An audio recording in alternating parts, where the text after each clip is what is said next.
Hello, everyone. It is Wind Down Wednesday. We are so excited. Tonight is April 3rd. Oh my goodness, a new month. So much excitement, and I cannot wait to hang tonight with my new best friend. So friends watching, please go ahead and grab what you need to get comfortable, and we'll see you back here in about 30 seconds.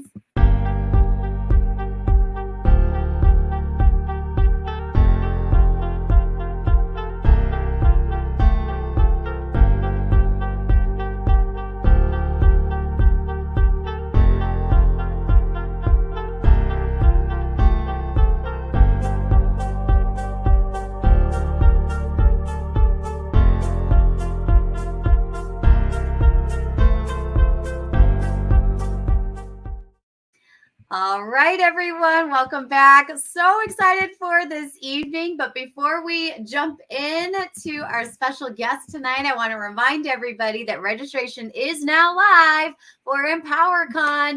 This summer, we are doing our wonderful free one-day mini conference, and we're offering it 3 different times in 3 different locations. So depending on where you're at and what your plans are for summer, hopefully one of these locations and dates will work for you and your team.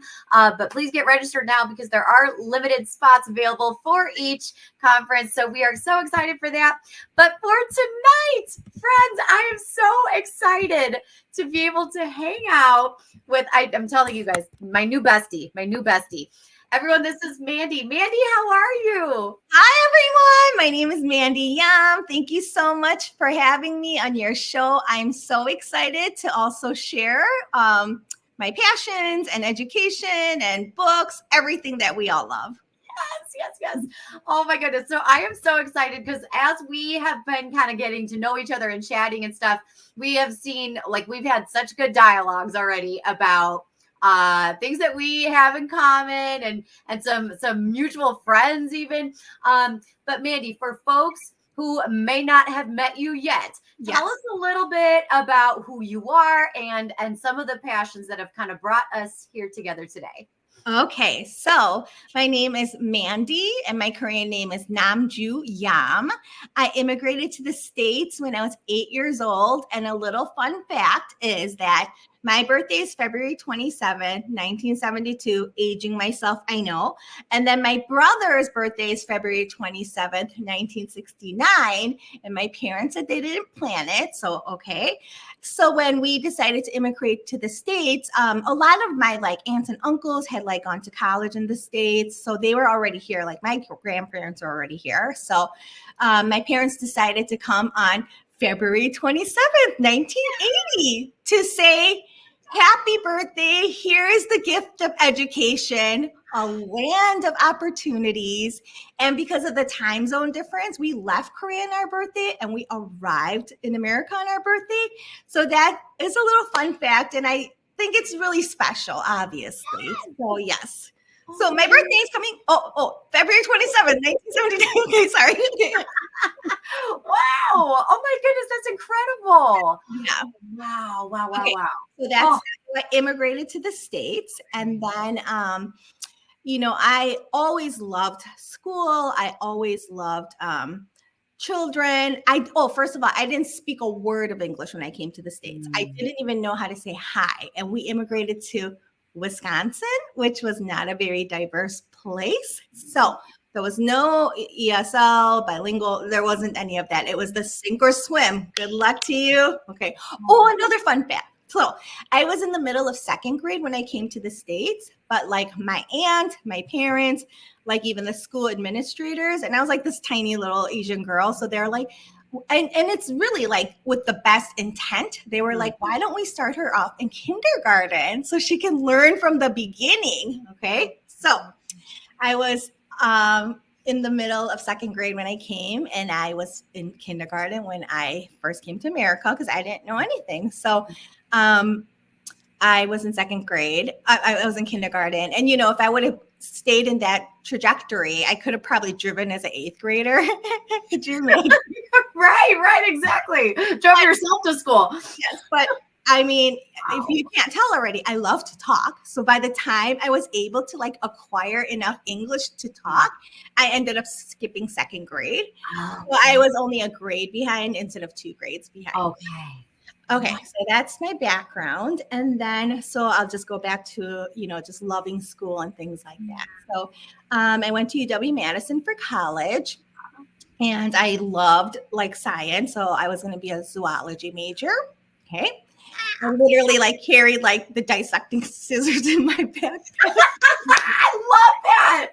But having grown up in Wisconsin with my parents, my immigrant parents who are from Korea, very strict, and they didn't know, life in America. They're like, what's prom? I'm like, prom is the greatest thing ever. Like, so anyway, so when I went to Madison, I had to find myself. So I went in 91, and then I actually didn't go to school for a couple of years, and I just worked and like had fun and found myself. So when I went back to school, I was like, I think that I need to be in education. I mean, it's just so clearly evident that's what I need to do. So I applied for early childhood education and haven't looked back since. So that's my background. And then once I graduated from Madison, my husband's, he is also Korean American, but he grew up in the city. He went to Mather. So we moved back. Mather. Okay. I know exactly where that is. Yep. So we moved back to this area. And, when I was looking for jobs, I love little kids. I mean, like, that's why I did early childhood. And people were like, oh, are you sure, Mandy, if you do elementary ed, there's more marketability, da, da, da. And I'm like, no, like I student taught in second grade and I thought they were too old. I'm like, that's just not where I'm going. So I really wanted to be a classroom teacher for like kindergarten or first grade, but I didn't find it. But I was offered this position in Skokie for an English language learners resource teacher. And I was like, huh, what's that? Because I didn't grow up with that. I was like, don't you just learn English? Like I did not know. Yeah. And so when they told me about it, they're like, well, you would be working with the littles, the kindergartners and the first grade who are English language learners, and then you're going to be a support teacher. So I was like, okay. I'm like, that's who I was. That's me. Like, of course. So I worked as a resource teacher. I got my EL endorsement through the great IRC, met some amazing instructors and got some great foundational things. Like I didn't know like if you were educated in one like language, it would like transfer. I didn't know any of that. So when I went to the IRC, when I was getting my endorsements, I was like, oh, like maybe those are some factors that helped me succeed. Like I didn't understand, So anyways, I was an EL resource teacher for K1 and a little bit of 2 for about 8 years. And then, during that time, I noticed that my sweet little English language learners were in the back and they weren't able to like participate fully because they needed more think time. They need to process information, or sometimes they didn't have enough like background knowledge. And so during that time, we heard about the sheltered English program. So my former principal and I decided to go observe some programs, and then we decided to pilot the program. And so I had a kindergarten classroom for English beginning and entering level English language learners, same curriculum, but licensed to be more hands-on, more experiential, build more background knowledge. So I did that for about 16 years or 18 years. So it was like full circle, I was an English language learner and I got to be an English learner teacher. And it's not just the kids. Of course, I love the kids, but being able to like support EL families and advocate for them. And I was like on the equity committee and I did all of this. I was like, you can't send emails to my English language learner parents when they don't speak English, and it's no fault of anyone. It's just like we know firsthand. I mean, I know firsthand, but also as a educator for English language learners, these things, and it's like people are just like, technology is great, and it is, but it might not work for everyone. Yes. So I did that for about whatever I said. And then 2 years ago, when I turned 50, my son was a senior in high school, and I only have one. And I was so passionate about education that I realized I'm like, oh God, like I need to spend some time with my son. He's leaving for college.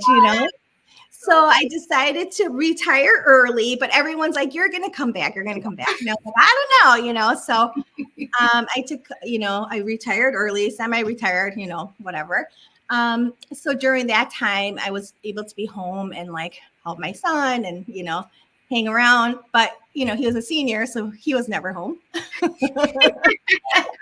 So I just decided to just venture. And I was planning to do this anyways. I wanted to venture into some of the other things that I was interested in. So I was always like volunteer. I was always involved with Refugee One. I was a volunteer for a long time.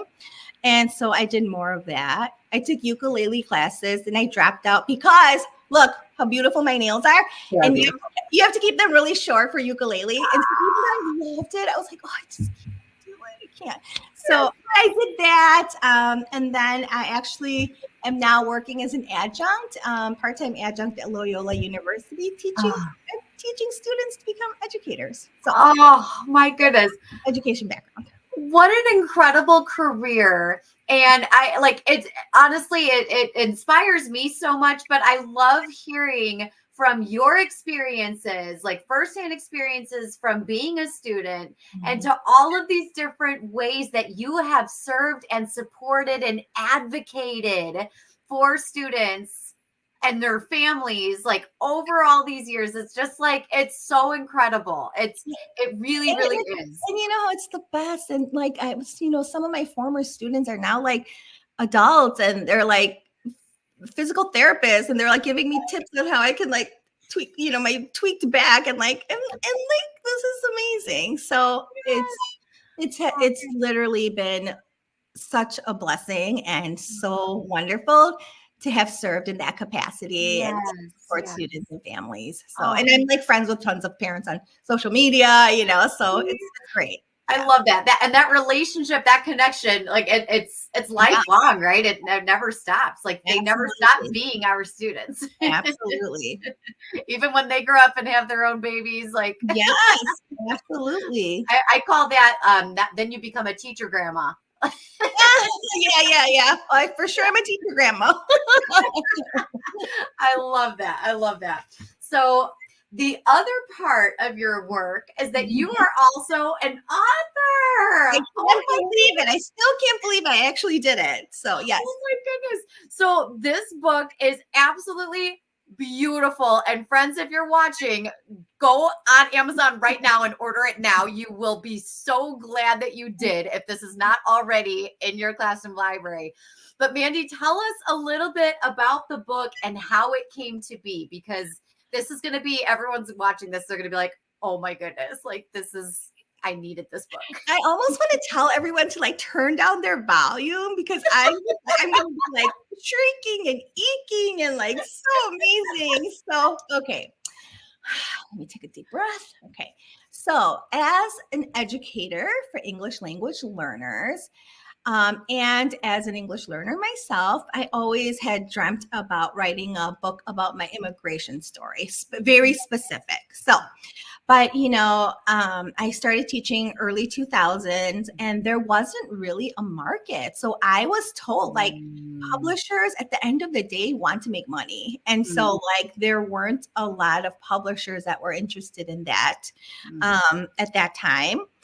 So I kind of sat on that idea for a while, but also as an educator, I got to work with so many amazing people, like mentors. And one year, like my kindergarten team, like in the summer, had intense like training and professional development with this person named Laura Belchenko, and she's very involved with education, and she has like a whole storage unit of children's books. Okay, so we did a lot of that.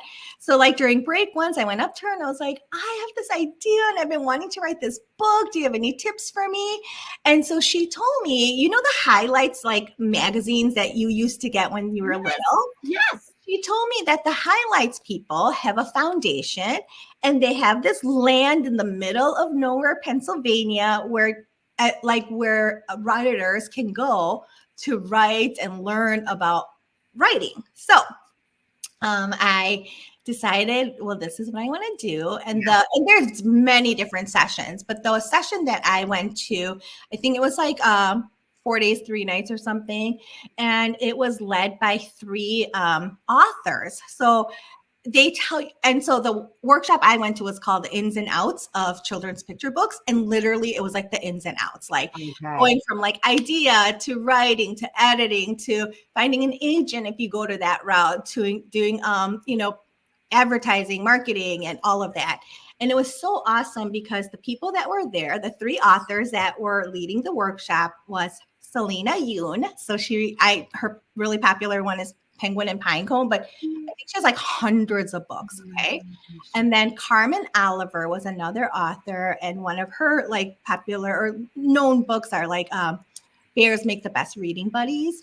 And then another author was Bethany Hagidis, and she actually wrote Grandfather Gandhi, and she does more like research, like so she has a book on Jimmy Carter, and she also went through like September 11th. So she became friends with the Gandhi family. So like Grandfather Gandhi is like, it's so anyways, they were amazing people, but it was so interesting because Selena Yoon is an author illustrator. So her process is like, she literally has sketches on Post-its and then she just sticks them everywhere. And then her like story develops through that. Bethany's is like more nonfiction. So she has like all this research component and things like that. And Carmen Oliver does the fiction with like text first. So I learned so much during that time. And also when I went, some of the participants there, they had already been published. I'm like, what are you doing here? You already know. You already did this. What are you doing here? But I do that because we're all lifelong learners. But I did feel like I'm so green. I have no idea. And during that time, we also got to sit with one of the authors, and they looked at your manuscript and gave you feedback. So they gave me feedback on the manuscript I took, and I was like, oh, so I think I need to start from scratch. Oh my gosh. I don't know, but there is literally like this formula that they recommend to follow, like for picture books. And, like there's like a word count maximum, there's a page maximum. I didn't know any of that, Yeah. So it was a great learning experience. So that was in 2019 that I went. And in 2020, COVID hit. So I was like, maybe I should work on this a little bit while I'm home, Yeah. So I did. And my illustrator, actually, for my book, I met her at that workshop in Pennsylvania. And I really wanted my illustrator to have similar like experiences as I did. So she was born in Hong Kong, but she grew up in the UK. So she had like this whole going to a new country as an Asian British person. Yes. Okay. Her name is Joanne Wong. Okay. Hi, Joanne. Okay. So we connected at the workshop. And then when I was writing my book, I contacted her and I was like, hey, like, should we do this? She's like, yeah. So, but it was like official. Like we had a contract, she was pregnant for the first time. So we're like trying to hit the deadlines. That's right. But also being an educator, I had amazing friends who were like peer editors that I couldn't have done any of this without my little village of people. Yes. So, and also I'm going to mention Dennis Matthew. Hi, Dennis. We love you, Dennis. We love you. I met him on Twitter during COVID, and he, had written some books and he wanted to do some Zoom visits. And then we did that and we became friends. And then I was just like, can you help? Can you just tell me what you did? So he told me the process that he went through. He connected me to his independent publisher, and that's what I ended up going through. So it's just been so amazing. Like, I still can't believe that I have my book about my immigrant story that I get to share with people. And it's, of course, hashtag representation matters, diversity, equity, inclusion, empathy, friendship, immigration, like just all of the themes that I'm passionate about and bringing that to children. Yes. And this is so incredible. And I will tell you, like, as all of us at the IRC, we're often asked, especially now, especially today, about, just how many newcomers are arriving in all of our schools. And for some of us, it's nothing new. Like, we've always had newcomers, but the quantity, right? Like the numbers have just increased so much. And so people are really, really hungry for resources and tools, but also stories, right? That serve as that connection piece, not only for the newcomer students, but also for like the classmates of the newcomer students. And that's one of the reasons I love this book so much, is because I think, like, the empathy piece that you mentioned, if I'm a monolingual kid or a multilingual kid, if I'm a student who's not a newcomer, I can read this book and it can give me some insights, right, of how I can be an inclusive friend and a warm, inviting friend. And teachers can read this and, again, like, think about the teacher lens, right? The teacher roles in this book, and how we can create and nurture those, like, inclusive environments for students. One of the things that I put on my paratext was, is the language of friendship universal and nonverbal communication. A smile will go a long way. Like, you're like, come here and sit down, So actually, I retired early, semi-retired early. And so my last year of teaching was in 2021, 22. So my English language learner kindergartners, I didn't read this to them in the fall. First of all, I felt like it was like self-promotion. I don't know. I felt kind of weird about it, but also, like, I wanted them to understand. And so, like, towards the end of the year, I read this book. Okay, need tissue because it's going to be like so amazing.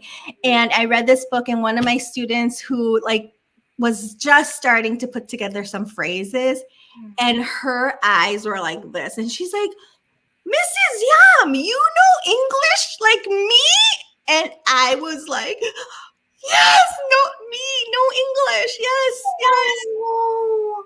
And they totally got it, and it was just so special. And I was just like, this is why I wanted to write this book. I wanted the students to see themselves in a book, and tell their story. And then, other students, like, you came in a play and there's your grandma, your grandpa, and like all of this. Yes. So it's just been, I really still can't believe it, Okay, but a couple of little things I'm going to share with everyone watching. One thing that's really special about this book, I did not follow the formula because I'm not a rule follower. And I love that. And also, like, I went through an independent publisher, so they're a little bit more flexible. So, like, my pages are a little bit longer, like my word count is a little bit longer, and some parts are not like essential to the story, right? But I was like, but it's essential to me. And the reason I put it in there is because these are little background things that people don't maybe think about. But so one of the scenes in here has nothing to do with nothing, but the biggest like meaning. So when I landed in the US, it was snowing that day. So there's a scene in my book. And also the publishers are all like, if your book is about winter and you have students that don't know about winter, they can't make a connection. I'm like, yeah, I get it. It's fine. So it was snowing that day. And in my little girl's mind, it looked glitter. It was like glitter. It was like fresh snow. So it was like shiny and sparkly. And I was like, oh my gosh, America is so great. It snows glitter. Like, in my mind. Yes. And I was like, I can't take that out. I just can't, Yes. Okay. So that's what I thought in my mind. And who knows, like, with our newcomers, like you do hear in different countries, they think America, land of opportunity, all that I said. Yes. And I really was like, oh my God, it glitters like snow. Okay. So that was one thing that's interesting. And another thing that's interesting is, like, some of these illustrations. Okay. Yes. I gave my illustrator pictures of me when I was a little girl. So some of these pictures are literally my photographs in illustration. Like, you gotta see this one is so cute. Okay. Oh my gosh. So this picture right here too. It's when I arrive, and that's my grandma and grandpa. And literally, it was so important to me. And like, people don't know this background, but I remember when I came to America, yes, my grandpa always wore those cabbie hats, and he would be like, do you know how much this was? 25 cents in a garage sale. And I'm like, that is like such an American thing. There are no but I just love that the little like nuances and tidbits that make it even more special to me. And I love to share that because I'm like, we all have those stories, you know. I'm like, that was my grandpa with this cabbie hat. Oh my gosh, I love that so much. And now I'm looking at these pages like with such a different like lens now. I'm like, oh my gosh, like to hear the personal touches that went into this experiences. Like, oh my gosh. Oh, and so actually my first teacher in America, her name was Mrs. Kamasa. Okay. So I actually got reconnected with her when I was going through this process, and you know, she's like never had a newcomer, and so like I'm like, you have no idea like how comfortable and welcoming you made me feel, just like with your smile, your gentle like gestures and all of that. So I got connected with her. I should have brought this, but she sent me a picture of her reading my book to her grandchild. It's amazing. But but this is why I'm saying this. So when I was writing my book, I got permission from her to use her name, but then and this is the inside industry kind of thing. They didn't want me to, my publishers, my editors thought like, that's a hard name to pronounce. And so you might not want to use that name. And so I just randomly went with Mrs. Klein. But again, if I really felt strongly like we're being authentic, this is, you know, you might not have a common, easily pronounced name, and that's okay. But I didn't do that with her. But so the character Nami, it's a combination of my Korean name Namju and Mandy. So the character's name is Nami because of both of my names. So I love that. Oh my gosh.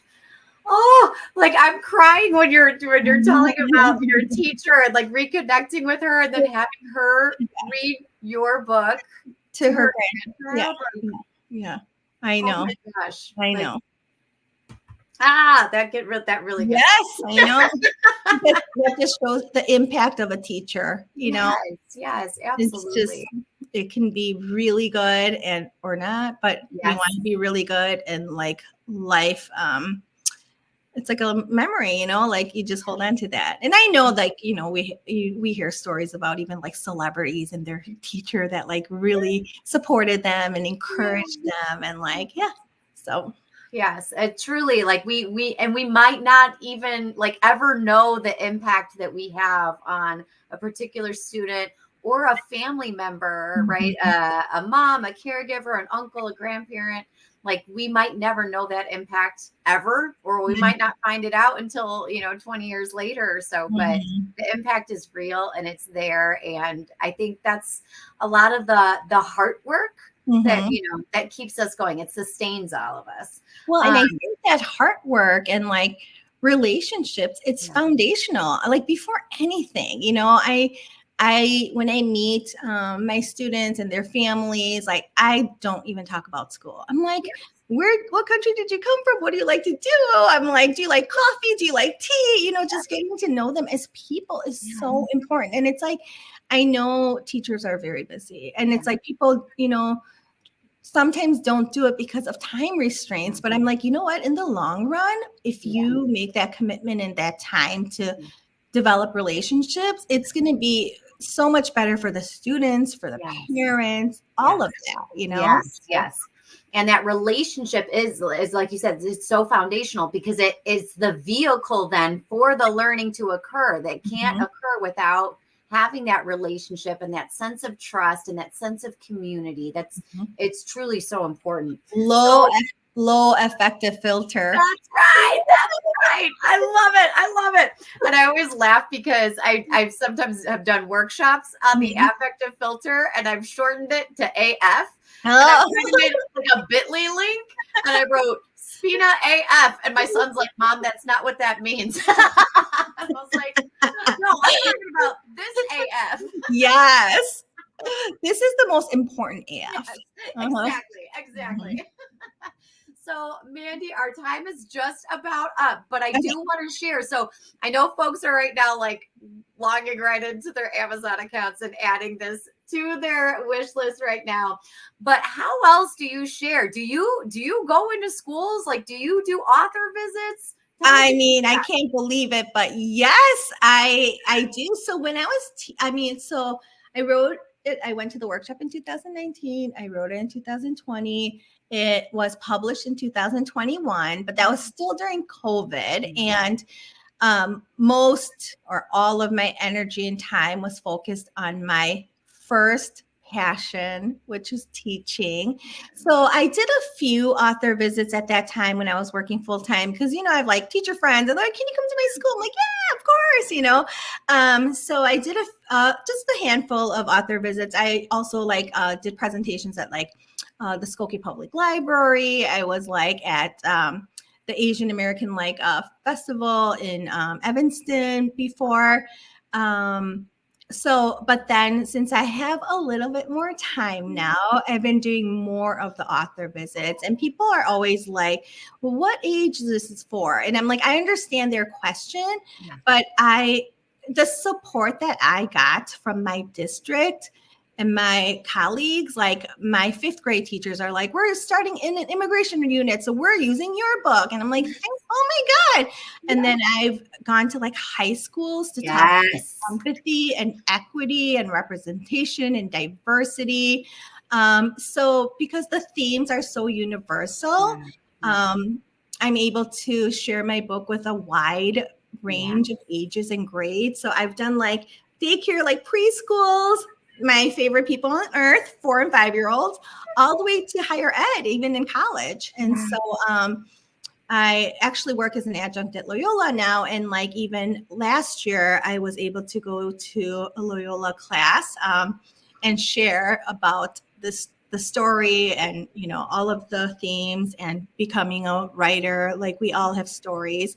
So I'm able to do that more now. And I've done full school visits. I have a 3-day long author visit coming up in later this spring. So yeah, I'm so lucky that I get to do that. It's really, I can't believe it.